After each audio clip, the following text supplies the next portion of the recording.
So hello guys, welcome back to the channel. The channel name is Quantum AI, and I'm sure that you use VPN while you surf the internet. While using VPN and VPN providers, we forget that one thing, like we are giving our personal data to the VPN providers, and they can use it for various purposes, for their own purposes. So to protect our privacy, and one thing we can do, like we can make our own VPN and protect our privacy because privacy is the most precious thing in this digital world. So let's learn how we can make our own VPN. And trust me, this is very easy, and we are going to demonstrate you in this video how we are going to make it. So let's start. Okay guys, so in this video we are going to understand what is VPNs or what are proxy servers. So see how we normally surf internet. When you surf internet, say you are a client here, you you connect to the internet, then you put your data, your query. Your data basically means your query, location, device information. It all goes with your internet connection request onto the ISP server. ISP server is basically your internet service provider. It is exchange point for internet traffic to go to their destination.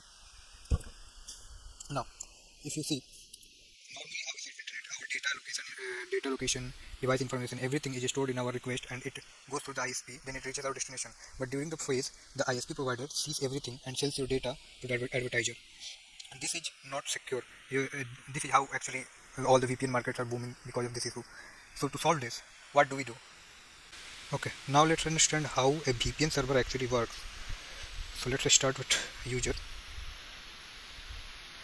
So when a user So what a VPN server actually does, that you have to download a software. Normally it is the provider software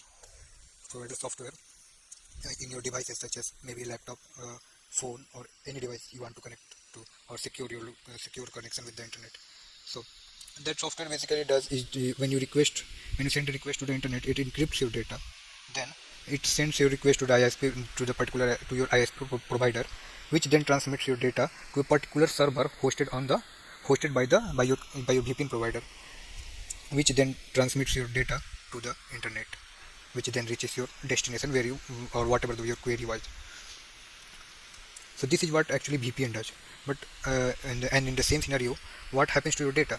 Your data, which is basically your query, location, device information, it gets encrypted, which is maybe it will be encrypted by various SH algorithms. It will add salts to your data. So your data gets here on the ISP provider. The ISP provider gets your encrypted data and a client request for a particular server every time, a VPN every time, which is basically your VPN server hosted by your client VPN provider. So this is how your internet traffic or internet request gets encrypted. So let's start. So first what we will do, we will create a EC2 instance on AWS. So open your AWS account and click on EC2 instance or search for EC2 instance. You can select the location here. I have selected Sydney. You can select any location you want. That will be the location of our proxy server on the internet. So go to the instance. Then we will launch instance. You can give a instance any name you want, such as I will give be my VPN server. Then here we will click on browse more AMIs. Then we will come to AWS marketplace AMIs, and here we will search for openvpn. My internet is little slow. Openvpn. We have to install the first one because this is the only one which is free. Open access server, and all of them are other than this, all of them are paid. So we will open this, and then it is also free, but not but it will utilize your EC2, which will cost. Here you can see the openvpn access server is $0 hour, and it gives you access from 2 devices. So we will click on subscribe now.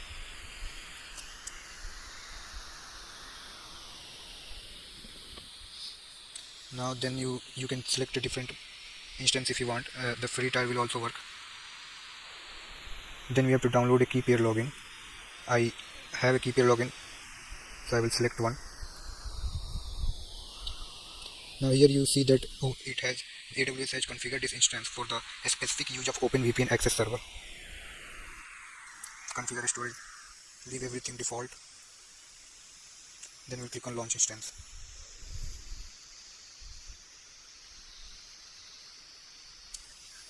It will take some time to launch. here you can see it's still pending. We'll come back when it's launched. Okay, now here you see our instance is running, so we'll open it, and now we'll try to connect it. This is our public IP address for our instance, so we'll click on connect. You can connect using SSH client, or we can connect through here also, through the user, through the browser. So first thing to notice here is that we have to keep the username as openvpn, as it is from the it comes from the documentation of the openvpn. Then we'll click on connect. I will share you the documentation link for the openvpn connection setup and connection installation. So now here you see our EC2 instance has launched. So here it will ask us some questions. So first, do you agree to the do you agree? Yes, we don't have any choice. Then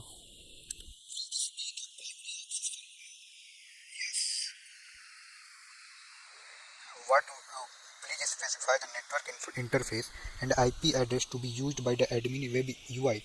So we'll select one for all interfaces, and then keep this default. This also default. Keep this also default. This is the basically port number for admin web UI. Then this is the port number for TCP port number for the OpenVPN daemon. Then so traffic be routed by default to VPN. Yes, yes. Should client DNS traffic be routed by default to VPN? Yes. Should private subnets be accessible by to clients by default? Yes. Do you wish to log into the admin UI as you OpenVPN? Yes. Now you have to create a strong password for this. I will create my password.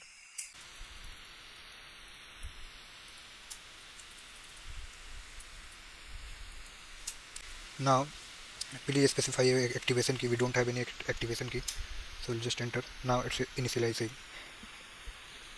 Initialize.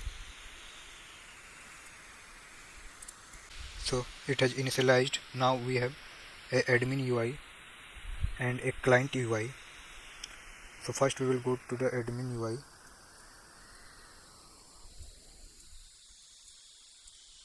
I couldn't copy.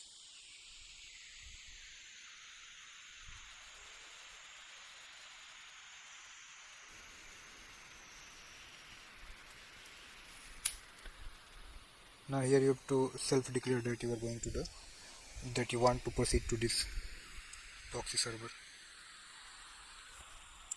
Now here you have to put your OpenVPN username and then your password that you created, and click on sign in. Now you have to agree to the terms and conditions. Now this is the admin portal for your OpenVPN access server, which is hosted on the EC2 instance here. Now here you can see a status and number of users. Currently you don't have any users. So now how can we connect to the this server using our this device? So first I will show you my IP address.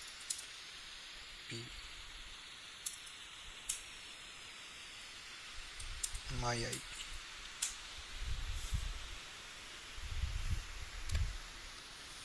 It will show you in the Delhi. So, and I will also show you my internet speed for now.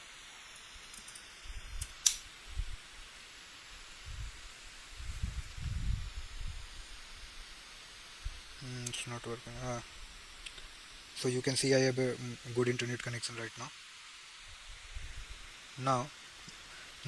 The last thing we have to do is download the client software, which will decrypt the data transferring from our devices to the internet. To do that, we have to go to the user portal. Not the user portal, what we call it, client UI. Now you have to log in again. put your password.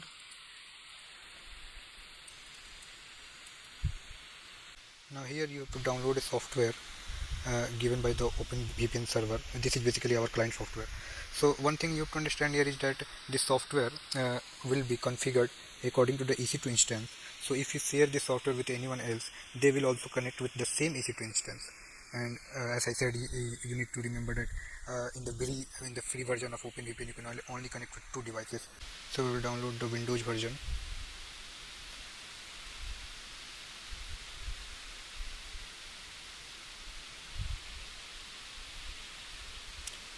After downloading software, we will install it. We have to allow to run anyway.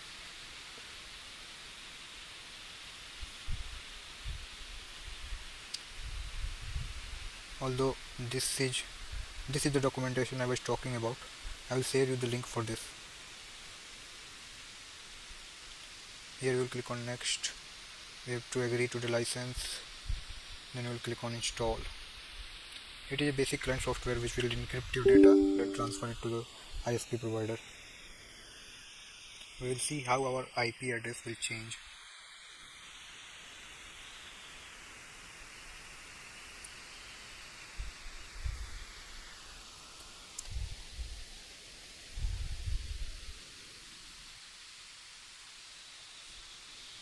I think it's installed now. Yeah, it's installed and it got launched. So we'll click on agree. Then we will click on open connect. We will have to put our password. Okay. So now we are connected to the VPN server. So let's check again.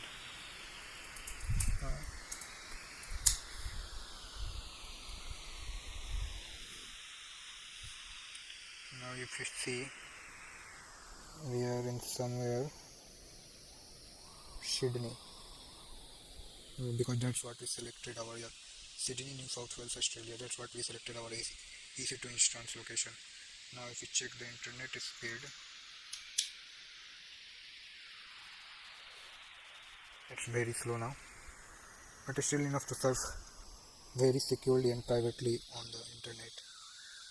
But you have to keep in mind your usage of EC2 instance, and that you can only connect 2 devices through this server. After the after you use, you should actually terminate the EC2 instance, then restart if you need it again. That's how you can manage your EC2 instance cost. So that's all for the video. Thank you.